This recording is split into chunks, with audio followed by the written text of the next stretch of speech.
नको देवता हस्तकी देऊ दत्ता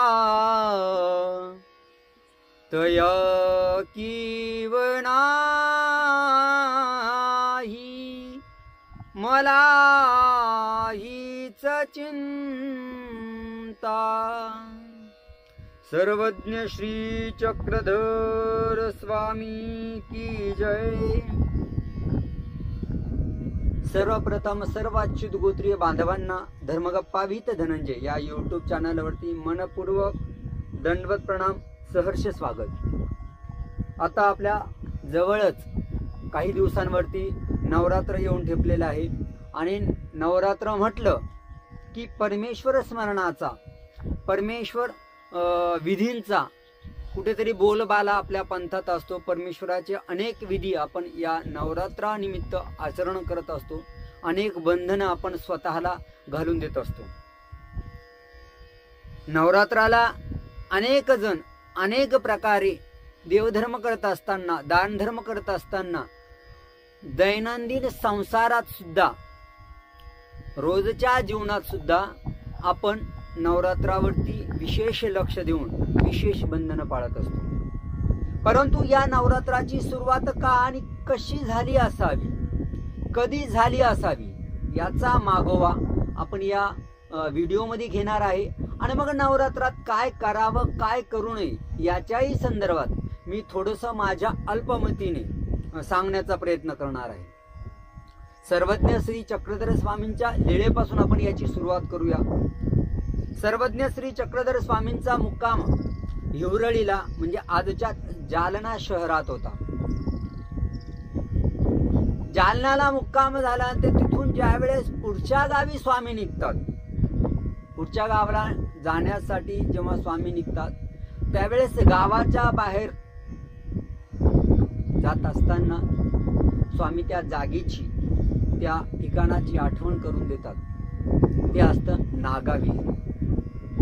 एक दिवस नवरात्र सुरू झालेला आहे आणि नवरात्र सुरू झाला असल्या कारणाने एक दिवस पहाटे पहाटे स्वामी भक्त बाईसांना म्हणतात, बाई आज तयारी करा, आपल्याला आज गावाबाहेर जायचं आहे। तसं जर बघितलं तर रोजच स्वामी विहरणानिमित्त फिरण्यासाठी गावाबाहेर जात होते।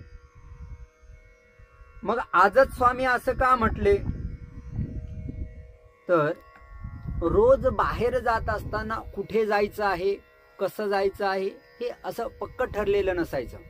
मात्र आज आवर्जून स्वामी सांगतात आपल्याला आज गावाच्या बाहेर जायचे। बाईसा विचारतात, देवा आपल्याला आज गावाच्या बाहेर का जायचं आहे, कारण काय बरं? स्वामी म्हणतात, बाई आज खांडे महानवमी आहे, आज महानवमी आहे आणि महानवमीच्या निमित्ताने घरोघरी हिंसा घडेल। जुन्या काळी बळी देण्याची प्रथा होती जी आजच्या जगामध्ये, आजच्या काळामध्ये नष्ट झालेली आहे। तर खांडे नवमी निमित्त घरोघरी हिंसा होईल आणि गावात जर घरोघरी प्रत्येकाच्या घरी सार्वजनिकरित्यानं जर वैयक्तिकरित्यानं जर हिंसा होणार असेल त्या गावात, तर त्या गावाचं वातावरण त्या दिवशी हिंसामय झालेलं असेल, दुःखमय झालेलं असेल। आणि जिथे हिंसा होत असते, जिथे हिंसा होत असेल तिथं संत महात्म्याने राहायचं नसतं। त्याचं कारण असं की ज्या जागेवरती, ज्या परिसरामध्ये आपण राहू त्या त्या परिसरातला तो गुण, राजस, तामस, सात्विक जो कोणता गुण असेल तो आपल्या अंतःकरणात येत असतो। आपलं वागणं, आपलं बोलणं, आपलं चालणं हे सर्व राजस तामस रूपी होऊ शकतं। आपल्या देवधर्मावरती त्याचा प्रभाव होऊ शकतो, आपल्या अंतःकरणावरती त्याचा प्रभाव होऊ शकतो, आपल्या वागण्यावरती त्याचा प्रभाव होऊ शकतो। दुःखमय तामस वातावरण होतं आणि म्हणून महात्म्यानं अशा ठिकाणी राहू नये जिथे हिंसा होते तिथे, असं स्वामींनी बाईसांना त्या ठिकाणी सांगितलं.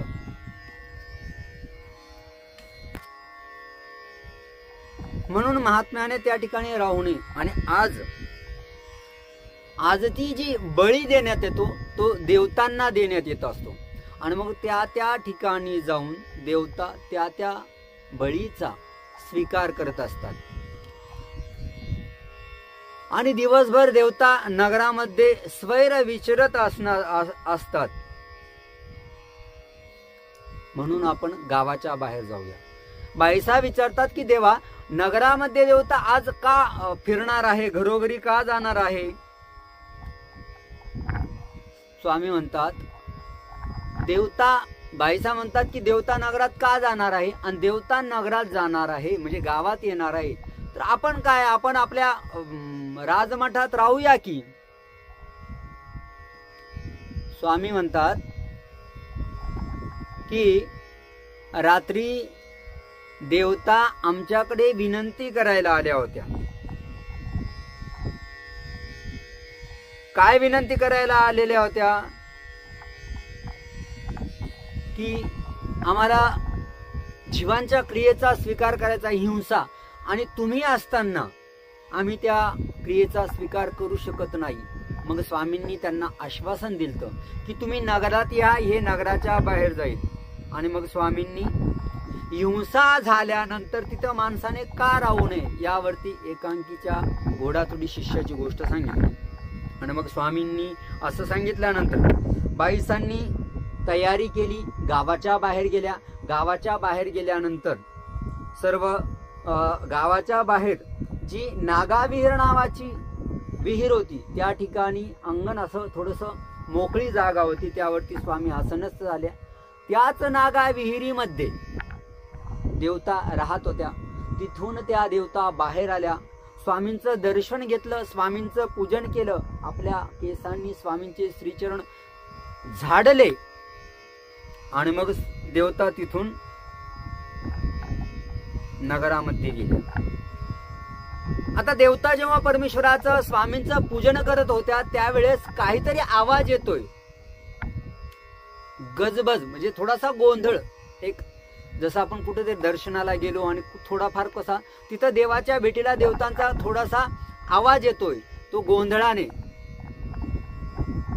स्तुतीने, विनंतीने. मग बाईसांना आवाज तर येतोय मात्र दिसत कोणी. स्वामींना बाईसा म्हणते, देवा हा गजबज, हा आवाज कसला आहे?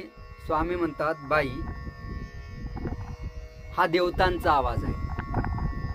बाईसा म्हणतात, देवा देवतांचा आवाज आहे, इथे कुठे देवता तर दिसत नाही. स्वामी म्हणतात, त्या स्वतःला दिसू देत नाहीत. देवतांमध्ये तेवढं स्वामर्थ्य असतं की देवता दिसू देत नाही, त्यांनी ठरवलं तरच दिसू देतात. आणि मग बाईसांचं शंका निरसन झाल्यानंतर देवता निघून जातात. बाईसा बिस्तव आणते, पाणी गरम करते, स्वामींचे श्रीचरण प्रक्षालन करते, गुळला होतो, फोडी होतात, धूपारती, मंगळ आरती स्वामींच्या ठिकाणी, त्या ठिकाणी पूजावसर होतो. गावातले स्वामींचे भक्त, महादाईसांच्या बहिणीचे पती ते टिकव नायक आपल्या स्वामींना भोजन घेऊन येतात. आणि मग स्वामींना तिथं भोजन होतं. स्वामी त्या दिवसभरात तिथेच आराम करतात, तिथंच सर्व विधी, स्वामींचं निरूपण सर्व त्याच ठिकाणी होतं. आणि मग सायंकाळच्या वेळेस स्वामी पुनश्च गावात जायला निघतात. आणि गावात जात असताना वेशीपाशी देवता भेटतात, पुनश्च देवाचं दर्शन घेतात, पूजन करतात. आणि स्वामी गावात राजमठात जातात. देवता आपापल्या स्थानी म्हणजे नागाविहिरीमध्ये निघून जातात. ही लीळा आहे. आता याच्यावरती अशीही शंका घेतल्या जाते किंवा घेऊ शकतात की देवता स्वामींना त्रास देणार म्हणून स्वामी बाहेर गेले का? स्वामी परमेश्वर आहे, जगाचे मालक आहे, 81 कोटी 1.25 लाख देवतांचे स्वामी आहेत. मग असं का झालं? स्वामींनी असं का केलं? तर त्याच्या मागे साधं सरळ सोपं कारण आहे. हिंसा करू नये, हिंसा अधर्म आहे. आणि हा चारही युगामध्ये सदा सदैव अधर्म आहे. हा सृष्टीचा नियम आहे. ती देवता त्या हिंसेचा स्वीकार करते, मात्र ती हिंसा देवता विधीतली आहे, पण शेवटी आहे तर हिंसाच. त्याचा वातावरणावरती, त्याचा लोकांवरती, साधकांवरती नक्कीच परिणाम होणार, तो होऊ नये. आणि सोबतच त्या अधर्माचा कुठेतरी देवतेच्या विधीतील धर्मरूप अधर्मा देवताच्या विधीत आहे म्हणून धर्म, मात्र आहे ज्या जीवाचा बळी दिला जातो त्याच्यासाठी दुःख आहे, त्याच्यासाठी त्रासच आहे, म्हणून तो कुठेतरी अधर्म म्हणावा लागेल. म्हणून ते देवता परमेश्वर गावात असताना स्वीकार करू शकत नाहीत. देवता त्या क्रियेचा स्वीकार करू शकत नाही, म्हणून परमेश्वर बाहेर जातात. म्हणून परमेश्वर गावाच्या बाहेर त्या दिवशी गेले होते. म्हणून परमेश्वराने गावाच्या बाहेर साधकांना त्या दिवशी जायला का सांगितलंय, तर त्याचं कारणही महत्वाचं आहे की परमेश्वराचा साधक, परमेश्वराचा भक्त देवता गावात असताना, देवता जसा परमेश्वर असताना त्या क्रियेचा स्वीकार करू शकत नाही, त्यांना कुठेतरी अडथळा होतो. परमेश्वराचा आदर, परमेश्वराप्रती श्रद्धा त्यांच्या देखत असं वागू शकत नाही. जसं एखाद्या थोर माणसा देखत आपण पूजन करून घेत नाही, एखाद्या थोर अधिकरणा देखत स्वतःचं पूजन करून घेत नाही, मान सन्मान थोरां देखत घेत नाही, तसंच परमेश्वराचे भक्त हेही थोर आहे, त्यांच्या देखत आपण परमेश्वराच्या त्या विधीचा स्वीकार कसा करावा. म्हणून परमेश्वराने सांगितलं आपल्यामुळे ते देवतांना अडथळा नको, त्यांना अडथळा वाटू नये, त्यांना वाईट वाटू नये, म्हणून आपण गावाच्या बाहेर जायला हवं. देवतांना आपण भीतो असं नाही, भ्यायला हवं असं नाही. आपल्या मर्यादेत आपण जर विधी आचरण करत राहू तर देवता आपल्याला काहीही करू शकत नाही. स्वामींनी भट्टोबासांना डोमेग्रामला सांगितलेले, तुम्ही का भीता, त्या स्वतःहून आपल्याला भीती दाखवणार नाही, आपण जर चुकी केली नाही तर. आणि मग आपण चुकी न करणं म्हणजे परमेश्वराची आज्ञा पाळली का चुकी न करणं हे आहे. देवाने आपल्याला बाहेर जायला सांगितले, देवतांपासून दूर राहायला सांगितले, त्यांच्या विधीपासून दूर राहायला पाहिजे, त्यांना कुठलाही अडथळा होणार नाही याची आपण दक्षता घ्यायला हवी. ती स्वामींनी दक्षता घ्यायला सांगितलेली आहे. म्हणून आपण सुद्धा नवरात्रामध्ये गावाच्या बाहेर नवमीच्या दिवशी जात असतो. महत्वाचा मुद्दा आहे, महत्वाचा मुद्दा आहे. आणि तेव्हापासून ही परंपरा की नवरात्रामध्ये प्रत्येक घरोघरी घट बसतात, त्यांची ती साधना होते, आणि मग आपणही आपली साधना करायला हवी. आपण संसारात राहून कळत नकळत हवी तशी साधना करू शकत नाही. संसारातले रोजचे दैनंदिन काम सांभाळताना तसं करू शकत नाही. म्हणून बऱ्याच वेळा बरीच सद्भक्त मंडळी तीर्थस्थानावरती जात असतात, पण प्रत्येकाला तीर्थस्थानावरती जाणं शक्य नसतं. सांसारिक बंधनं असतात, अडथळे असतात. मग घरातच राहून आपण ते सगळे विधी, स्मरण, पारायण हे सगळं करू शकतो. मग 9 दिवस आपण ते सगळं खाण्यापिण्याचं साहित्य का भरून ठेवतो, तर नवरात्रामध्ये 9 दिवस त्या देवतांची सत्ता त्या संपूर्ण पदार्थांवरती असते. मग देवतांचा जेव्हा त्या पदार्थांवरती मालकी हक्क असतो त्यावेळी देवतांचे गुणधर्म, सामर्थ्य कुठेतरी कळत नकळत त्यात संचरलेला असू शकतं. आणि म्हणून त्यात आपल्याला संचार होऊ नये, आपण परमेश्वराच्या एकनिष्ठ भक्तीपासून दूर जाऊ नये, म्हणून 9 दिवसामध्ये आपण खरेदी करत नाही, अगोदर आणून ठेवतो.